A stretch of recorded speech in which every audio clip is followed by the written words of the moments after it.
What's up, everybody? Welcome to Podcast Now Plus. I'm Alex, and in this video, we got a lot to talk about, so I thought let's make a structured, multi-topic video. There'll be timestamps if you guys want to just jump to the topic you want to see. We got a lot to talk about, from Robert Downey Jr. to Until Dawn and more. So let's start with Until Dawn. This might be the biggest one, to be honest with you, and it's kind of terrible. So friend of the channel, Critical Overlord, who I'm very glad he's the one who has done this, he posted this tweet, and we actually were talking, him and I, behind the scenes. He very much believes this, and I very much trust the guy. He's extremely reliable. And this thing got like almost 700,000 views. It got a ton of engagement on social media. I think it's because it's so bad. So he tweets out, Until Dawn rumored plot details, and he made an entire video on this. I'll link his channel if you guys want to check his channel out. But he made an entire video talking about it.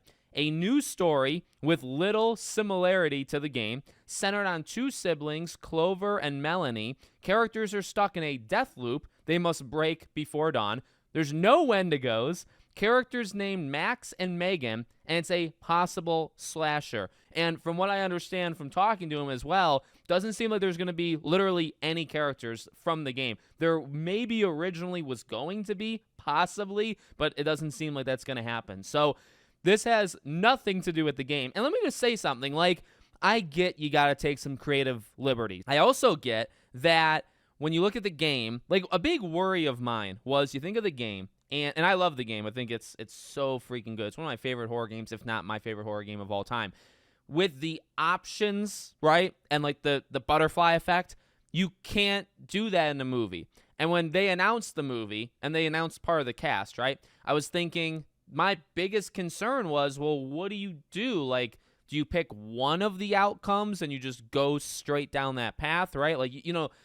Because you have to lose characters, and because you can get a perfect run in the game, right? You can lose nobody. I've done that. I'm sure many people have done that before.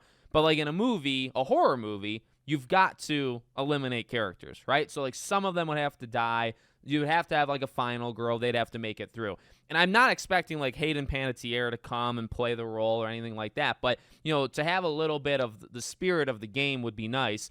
No Wendigos, I think, is what puts it over. In fact, if you look at a lot of the quote tweets to it, it's people up in arms, because Wendigo, you're not going to have one of the central freaking themes of the game. The possible slasher thing is probably because of the first half. But the thing is, Until Dawn is a mixture of different elements of horror.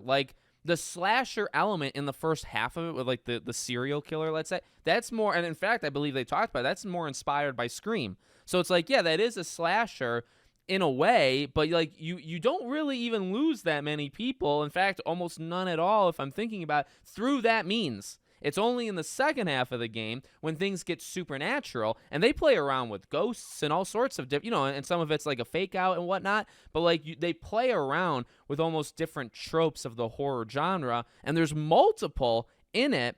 I would say the supernatural and the Wendigos are kind of more, they're definitely more impactful, but they also might be a literal bigger part of the game than the slasher part in the first half. I don't even think it's really 50-50, to be honest with you. But yeah, I really don't like that. I really don't they're trying to break. So it's it sounds like Happy Death Day, things are just going to be happening, and characters are going to die no matter what, and they have to break that time loop before dawn. It's Until Dawn, it was about surviving and whatnot and different elements until dawn.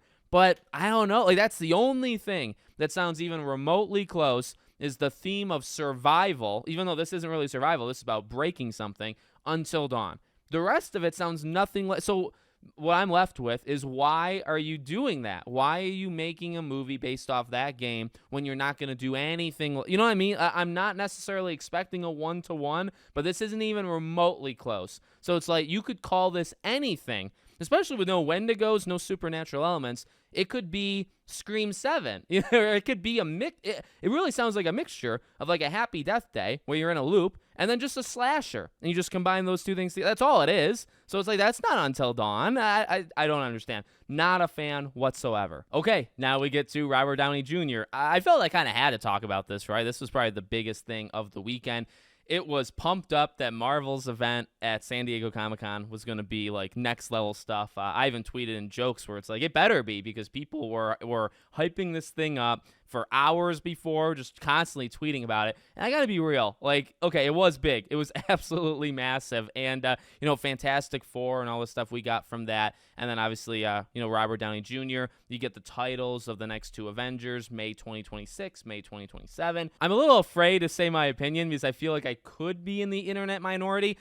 I'm kind of taking the bait right now. I see a lot of people, and maybe rightfully so, that are not taking the bait and are saying, like, this is just, they're doing it just to do it. They want a different character, they want a different actor for Dr. Doom. As of right now, I'm kind of for it, or at least I'm willing to see it through. Like, they're definitely going for the member berries, right? They're saying, hey, whether you like it or not, they are definitely dangling the keys in front of you and saying, remember Robert Downey Jr., remember Iron Man? You really liked that. You liked the golden years. We haven't really been good since then, and so we're trying to, like, bring it back to that. I think he would make a really good Dr. Doom. I feel like that movie could be extremely good. I feel like by getting the Russo brothers back, I feel like that could be a really good idea as well.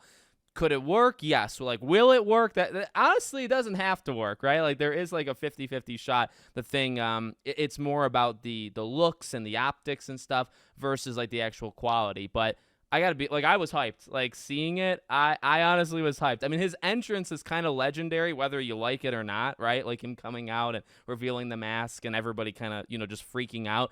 That's gonna be in the history books like forever, whether the movie's good or bad. That moment will be big, right? Regardless. So yeah, I just wanted to throw that out there. Like, I'm willing to see it through. I get the arguments kind of both sides, because I just think it could work. And I also think, like, having that emotional depth of, like, this, if this is going to be like an Iron Man variant, basically in a different universe, right? And they're going to have him be the villain of the next Avengers movie.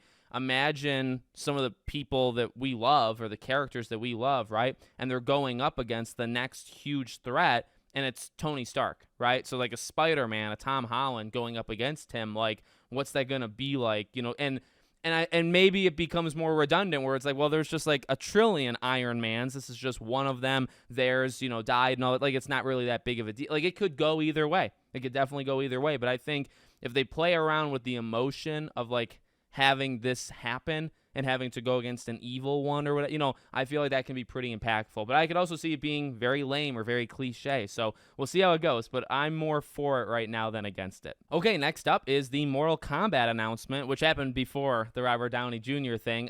Pretty exciting. Now, I'm a little bit torn because the thing comes out in September, right? You got 3 characters coming at launch of the new expansion, right? You got Havoc being the main villain. And then you have the second half of it, the other 3 characters coming later. I don't think they got dates. And, those 3, Ghostface is one of them. So this is primarily a Ghostface segment. I'm super happy to see it, official. Obviously, we have seen leaks. There was data mines of it like months and months. Even I think maybe when the game came out like a year ago, we kind of knew about it then. So it's been leaked and rumored for almost a year. It finally happens.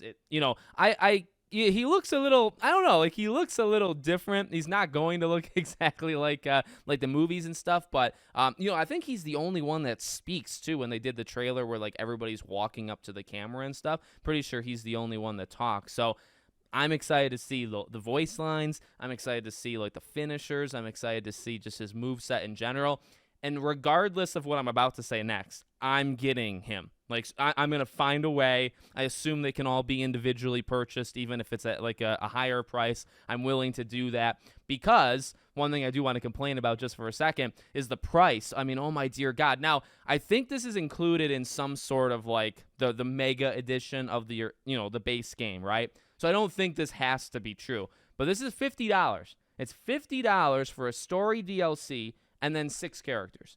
And that's a lot, in my opinion. I mean, you buy the base game. Say you just bought the standard edition of Mortal Kombat 1. That's $70.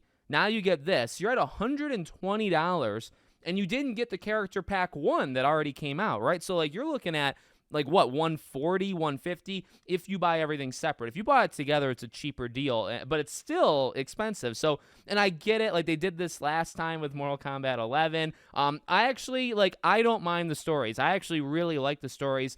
kind of until Mortal Kombat 1. For me, Mortal Kombat 1 story was a letdown. I really wanted to like it. I got myself pumped up. I played like 5 or 6 Mortal Kombat games leading into it. I played the trilogy in 9, 10, 11. I thought the stories were phenomenal, including in 11. I actually liked the story, even though generally I think people don't like it. I got through it. I enjoyed myself decently, and I actually think the DLC to it was actually quite good, the story. So maybe it's the same thing here. Maybe one story didn't get me, but the DLC story will. But the thing is, it's like $50 in the middle of September. September already has so many games that I'm getting. I think, and especially if like the story DLC is like a 2-hour thing, which it probably is, right? It's probably like 2-3 hours.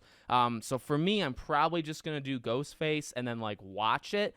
And maybe pick up the other, because there's some good, like Conan the Barbarian. Like, this is going to be a pretty stacked roster regardless. It already kind of was. So I'm happy with the roster. I'm happy with, I like the game. I like the moves. I like all that. I'm not good at it, but I definitely like the gameplay, and it's just the price. The price really upsets me. And then we have this guy behind me here. Astro Bot is getting a controller. I think pre-orders go live in about a week and a half. The controller launches when the game launches. I think the controller is going to be $80, $79.99. You can get it through PS Direct, or you can get it through select retailers will have a certain amount of units. I will do anything possible to get this controller. I'm telling you, anything. This controller, and we were hoping for this, I think, as a community, because I think they announced like the Concord controller, which looks actually pretty okay. I'm not going to get it, but I don't know how many people actually will get it, but like that sparked a lot of people where it's like, you better do it. Like, if you're doing Concord, you better do an Astro Bot, because I think Astro Bot is going to largely outsell Concord. It's like, you better do it. And they did. And it looks phenomenal. Honestly, so freaking good. So I honestly imagine, considering social media is social media, but when it comes to pre-orders and getting in that direct line through PlayStation and stuff, social media engagement might actually show how many people are interested. This thing's blowing up. This thing's got tens and tens and tens of thousands of likes and whatnot. I think there's gonna be more people that want it than can actually get it. I'm gonna do anything possible. I'm willing to cut lines. I'm willing to cut corners. I'm willing to do anything to get to the front of that line and to get this controller. No, I really want it. I'm gonna try my best to get it, but I really believe there's more people than the actual controllers, so that might be a problem. But that's good to see. That really, I think, would show that Astro is going to be enormous. You know what I mean? At least another sign of that. So, you can let me know if you're getting this controller. Let me know what you think about any of the news of today. Make sure, as always, you're subscribed to the channel, bell icon turned on. I hope to see you all on the next one.